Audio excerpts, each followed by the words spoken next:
মোহাম্মদপুর এলাকার বাসিন্দারা বিগত ১৬ বছরে আওয়ামী লীগ সরকারের নানা ধরনের স্বৈরাচার, টেন্ডারবাজি ও চাঁদাবাজি থেকে রেহাই পায়। তবে গত ৫ আগস্ট একটি নতুন অধ্যায়ের সূচনা হয়, যখন এসব অন্যায় কর্মকাণ্ডের অবসান ঘটে। কিন্তু দুর্ভাগ্যবশত অপরাধ প্রবণতা এখানেই থেমে থাকেনি।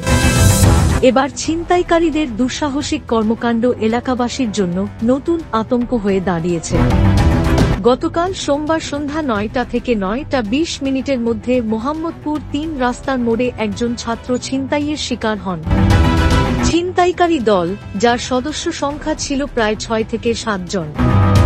ভুক্তভোগী একটু দূরে দাঁড়িয়ে থাকা কয়েকজন যুবকের কাছে গিয়ে সাহায্য চান। তাদের সহযোগিতায় ছিনতাইকারীদের ধাওয়া করা হয়। সিসিটিভি ফুটেজে ছিনতাইয়ের পুরো চিত্র উঠে এসেছে।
ধাওয়ার ফলে একজন ছিনতাইকারী ধরা পড়ে, যার নাম রাকিব।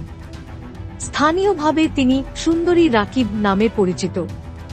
রাকিবের নামে মোহাম্মদপুর থানায় বেশ কয়েকটি মামলা রয়েছে, যার মধ্যে কামাল হত্যা মামলার ৫ নম্বর আসামি হিসেবে তার নাম উল্লেখযোগ্য।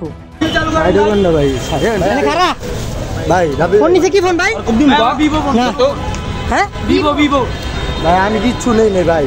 তোলাকে বেলচা ছিল ভাই, বেলচা আমার হাতে এদিকে না, একটু সামনে তোলাকে সামুরা। হ্যাঁ ওর সাথে সামুরা, সামুরাটা ভাই করে ওর সাথে সামুরা ভাই, সামুরাটা ভাই বাইর কর। স্থানীয় সূত্রে জানা যায়, রাকিব আওয়ামী লীগের সক্রিয় কর্মী এবং পূর্বে ছাত্রলীগের সঙ্গে জড়িত ছিলেন। বর্তমানে তিনি বিভিন্ন দোকান থেকে নিয়মিত চাঁদা আদায় করেন।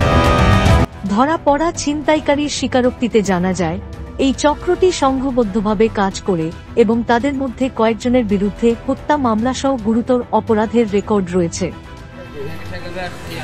জোরে কো, জোরে কো। কেলিয়া বাড়াইছে আমগুলাটা পিড়ে ছিল এর লাগা। হ্যাঁ, এই যে অস্ত্র, দাঁড়ানো এই যে অস্ত্র নিয়ে আসছে এরা। কিশোর এই পিচ্ছি কিশোররা অস্ত্র লয়ে করে শকর। চক্রটির আরেক সদস্য ভান্ডারী রাকিব একাধিক হত্যা মামলায় অভিযুক্ত। জানা গেছে, এরা স্থানীয়ভাবে নানক গ্যাং নামে পরিচিত এবং মোহাম্মদপুর এলাকায় তাদের প্রভাব বিস্তার অব্যাহত রেখেছে।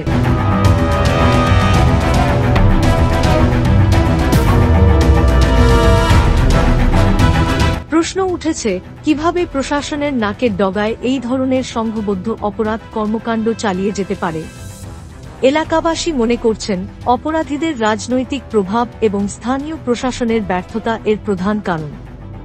অপরাধীদের দ্রুত আইনের আওতায় আনার জন্য স্থানীয় জনগণ প্রশাসনের প্রতি দাবি জানিয়েছে।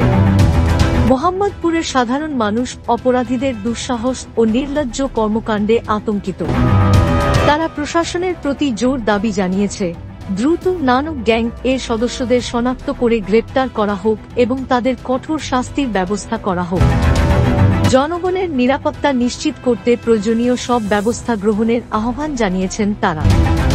এলাকার আইন শৃঙ্খলা পরিস্থিতি উন্নয়নের জন্য এখনই কার্যকর পদক্ষেপ নেওয়া জরুরি।